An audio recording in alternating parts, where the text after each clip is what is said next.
Fosforilación oxidativa. Como recordarás, la fosforilación oxidativa refiere a la formación de ATP a partir de ADP y fosfato inorgánico, impulsada por la energía obtenida durante la cadena de transporte de electrones.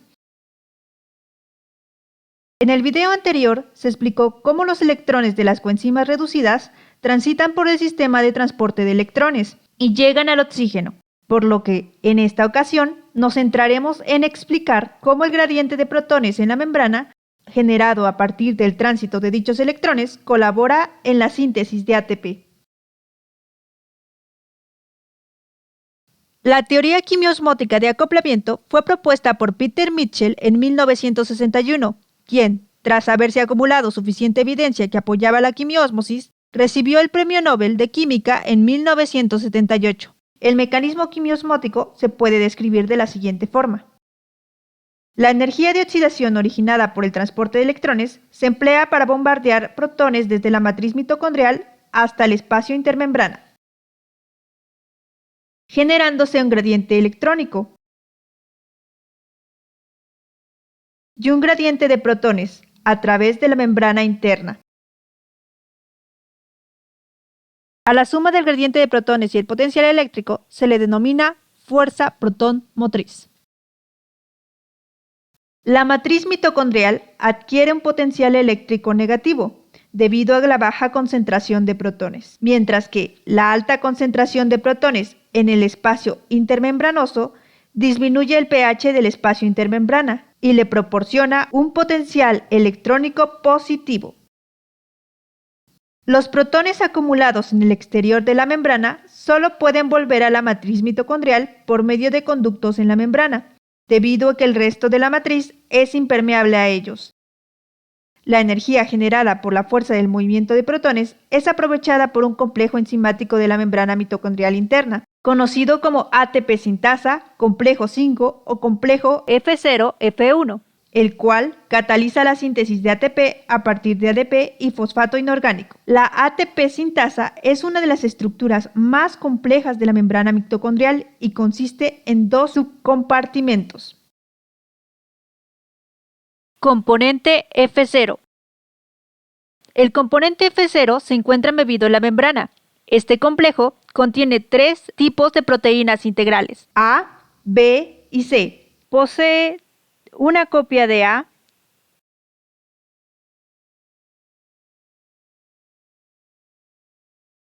dos copias de B y alrededor de 10 subunidades C que forman un anillo con forma de rosquilla en el plano de la membrana. Componente F1. El componente F1 se ubica por encima de la membrana y apunta hacia la matriz mitocondrial. Este componente está conformado por la subunidad gamma, la cual se inserta dentro del anillo C del complejo F0, tres subunidades alfa y tres subunidades beta, las cuales se asocian en orden alternante para formar un hexámero que descansa en la cima de la subunidad gamma. La subunidad delta permanentemente unida a la subunidad B del complejo F0 y la subunidad epsilon adherida rígidamente a la subunidad gamma y a varias subunidades del complejo F0. El subíndice de la F0 indica que es sensible a la oligomicina, mientras que el subíndice de la F1 refiere a que fue el primer factor identificado como necesario para la fosforilación oxidativa. Síntesis de ATP. Un protón del espacio intermembrana entra al hemiconducto 1 de la subunidad A y se mueve hacia el sitio de unión. Como consecuencia de la unión, el protón unido en el sitio adyacente es desplazado. Posteriormente, el protón que ha sido desplazado se mueve a través del hemiconducto 2 y es liberado hacia la matriz mitocondrial. Finalmente, la rotación en contra de las agujas del reloj del anillo C completo mueve la subunidad C vacía hacia el hemiconducto y se repite el proceso. Como te habrás dado cuenta, la energía liberada por el movimiento cuesta abajo de protones a través del complejo F0 impulsa directamente la rotación del anillo C junto con las subunidades gamma y épsilon. El flujo de protones a través de la porción F0 impulsa una rotación de 120 grados de la subunidad gamma, la cual se encuentra dentro del hexámero estático de F1. Esta rotación provoca que se empujen secuencialmente cada una de las subunidades beta, lo cual genera cambios conformacionales en la subunidad beta. El sitio beta ATP libera ATP al convertirse en su conformación beta vacía. Al mismo tiempo, el sitio beta ADP se convierte en la conformación beta ATP, promoviendo la formación de un nuevo ATP a partir de ADP y fosfato inorgánico.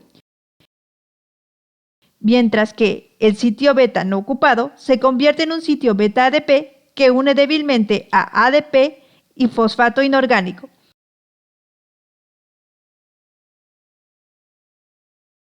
A pesar de que el mecanismo de la síntesis de ATP por quimiósmosis fue explicado utilizando como ejemplo la mitocondria de la célula eucariota, toma en cuenta que las bacterias aeróbicas y los cloroplastos de las plantas también llevan a cabo la fosforilación oxidativa. Incluso la estructura y función de sus ATP sintasas es esencialmente idéntica.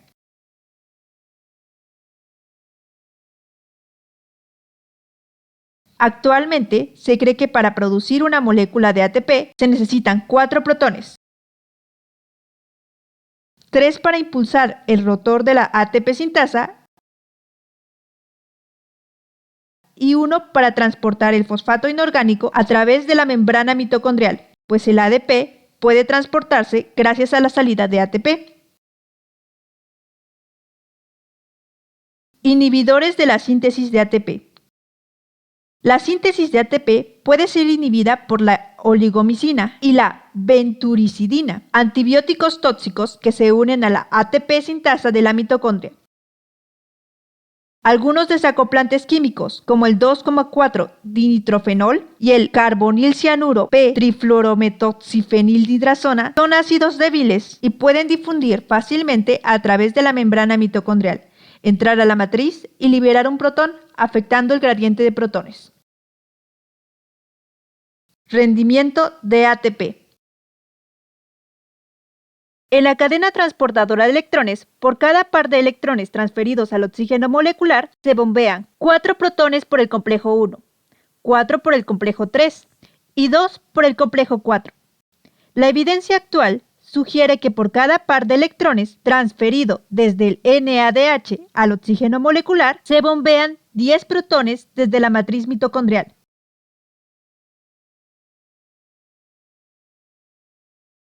Por otro lado, debido a que el complejo 2 no transporta protones y el complejo 1 es saltado cuando los electrones provienen del succinato, por cada par de electrones que son transferidos desde el FADH2 al oxígeno molecular, solo se bombean 6 protones.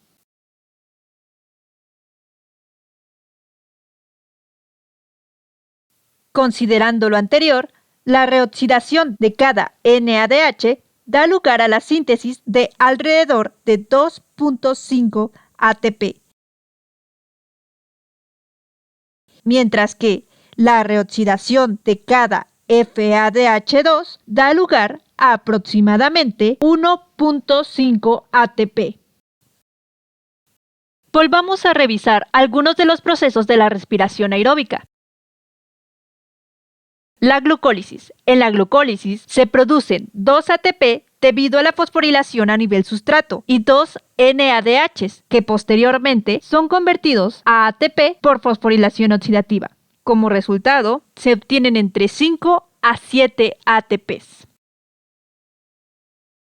La oxidación del piruvato da lugar a la formación de 2 NADHs, los cuales, por fosforilación oxidativa, dan lugar a 5 ATP.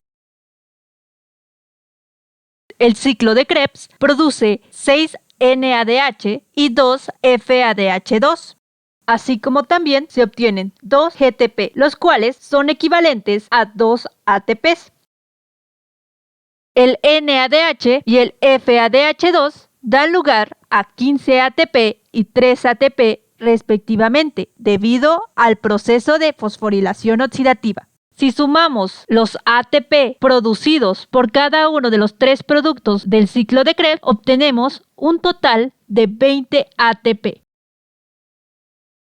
Si sumamos todos los ATP obtenidos a partir de la glucólisis, de la oxidación del piruvato y la oxidación de la acetilcoenzima A en el ciclo de Krebs, podemos visualizar que en la respiración aeróbica, la fosforilación oxidativa sintetiza la mayor parte del ATP que se produce en las células aeróbicas y que la oxidación completa de glucosa a dióxido de carbono da lugar a la formación de entre 30 a 32 moléculas de ATP.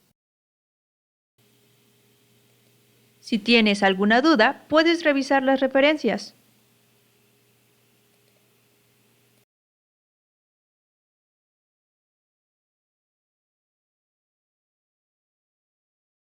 Esperamos la información te haya sido de utilidad.